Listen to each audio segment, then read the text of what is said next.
जापानी संत हकुइन एक मशहूर जैन मास्टर थे। उनके आत्मसंयम, त्याग और साधना के कारण न केवल वहाँ की सारी जनता बल्कि सम्राट तक उनका सम्मान करते थे।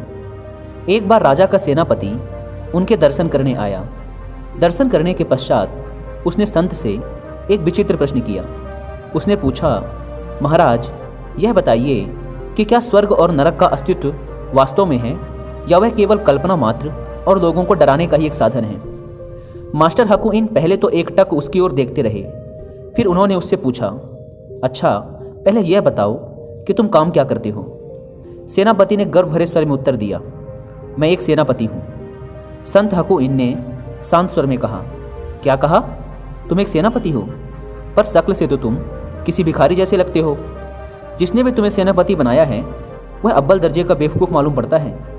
यह सुनते ही उस सेनापति की त्योरी चढ़ गई। भयंकर क्रोध में उसका हाथ सीधे तलवार की मूठ पे चला गया। उसे तलवार लेते हुए देखने के पश्चात भी संत हकुइन तनिक भी विचलित नहीं हुए, बल्कि उसे बोध कराने के उद्देश्य से बोले, अच्छा, तो तुम्हारे पास तलवार भी है, पर इसकी धार तो पैनी नहीं मालूम पड़ती।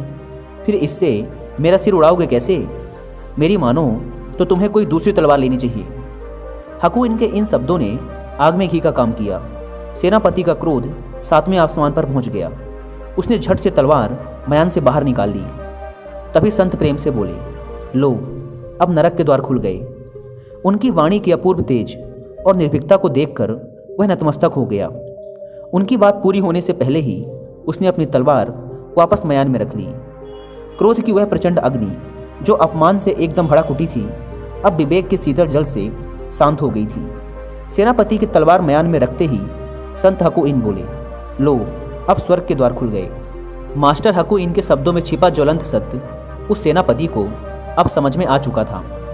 वास्तव में व्यक्ति जिस क्षण क्रोध की अवस्था में होता है उस समय वह नर की स्थिति में ही होता है, क्योंकि क्रोध में बुद्धि विवेक काम करना बंद कर देते हैं। सोचने समझने की क्षमता नहीं रहती, कर्तव्य अकर्तव्य का ध्यान नहीं रहता। बस एक प्रचंड अग्नि हमारे संपूर्ण अस्तित्व को जलाने लगती है।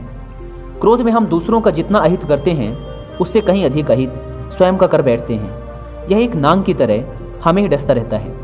जिस समय हम क्रोध के राक्षस से पीछा छुड़ा लेते हैं वही समय हमारे लिए परम शांतिदायक बन जाता है। और स्वर्ग आखिर है भी क्या? एक ऐसा स्थान जहाँ दुख का कोई नामो निशान नहीं, जो सदैव आनंदमय है। वास्तव में हमारा मन ही हमारे लिए स्वर्ग और नरक का निर्माण करता है।